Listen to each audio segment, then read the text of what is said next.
Hi, I'm Doug Farrell, Principal Engineer with Petrel Engineering Group. We do projects all over the world.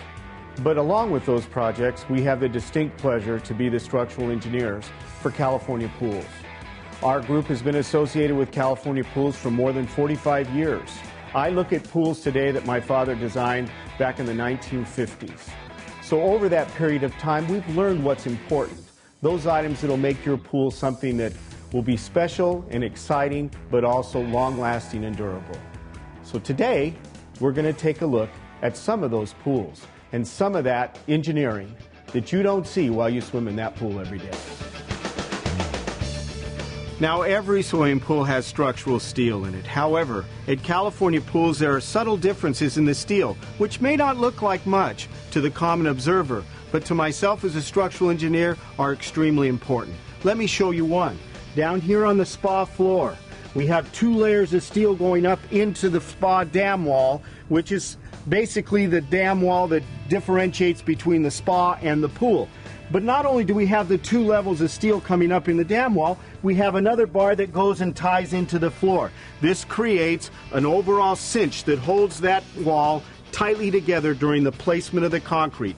A subtle difference, but extremely important in the overall longevity of this important wall. Okay, we're actually here on a job site right now. I've been asked by the superintendent to come and look at this job, which is in the process of receiving the reinforcing steel as we speak, as you can see. This is a special tiered dam wall, which is a nice element to place in a pool, but requires some special engineering, which has been completed by my office. As you can see, they're tying the steel behind me here, and I'm here to check it out and make sure it's in good condition and according to plan. Bueno, ¿hay preguntas o problemas aquí? No, todo está bien. Ok, ya ha puesto el dam wall allí y Sí, está poniendo... Voy a ponerle otra vara aquí por aquí. The spa dam wall on this swimming pool calls for a structural design of number 3s at 6 inches on center. As you can see, he's placing those bars as we speak. The majority of them are in place. This steel, combined with the other bars that bend up from the floor, create a rigid frame that will not only be strong during the placement of the gunite, but give structural integrity for the life of the pool. Okay, now we just came from a swimming pool where the reinforcing steel was being placed into the excavation of the swimming pool. We're now here at a completed pool, so now we have a chance to really take a few minutes and look at the steel as it's placed in the pool. The structure of your pool is made of what's called reinforced concrete. Now that's a big term, but what that truly means is a marriage of reinforcing steel and structural concrete. Now you can see the steel that's been placed in this California pool. There's many aspects of this steel that are extremely important, especially to myself as the engineer of record. If you look at this steel, it's lapped in various areas. Lap allows you to create a uniform structural integrity bond of all your bars in your steel. Let's look down here at the floor. There's blocks that are placed. These are called dobies. They hold the steel a specified distance off the soil so that when you place the concrete, it gives you that marriage with the proper distance below and above the steel. The steel is placed in the pool per a structural plan that's designed for your specific soil type in your specific backyard.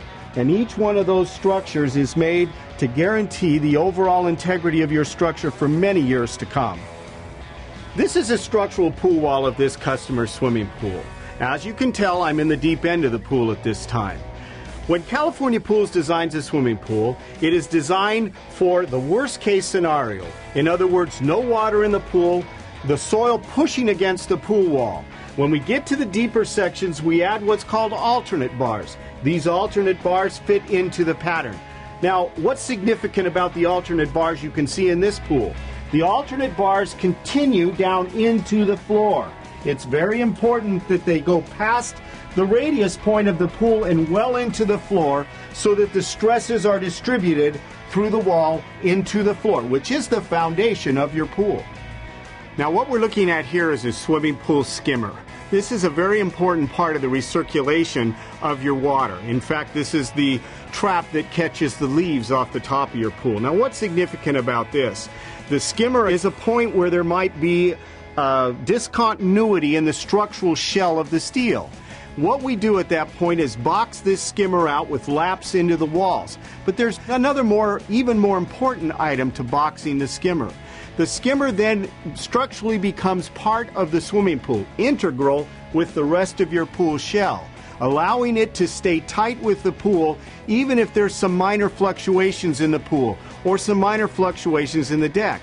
Later on, we will isolate this skimmer from the decking so that you're absolutely certain that your pool stays watertight for many years to come. As a structural engineer, I love looking at swimming pools with the reinforcing steel. This is my element. But I'm absolutely certain that the customer of this pool can't wait for the gunite to be placed and pretty soon thereafter, the water. Just like the California Pool's customer with the reinforcing steel whose job we just visited, my California pool was built exactly the same way. And you know what?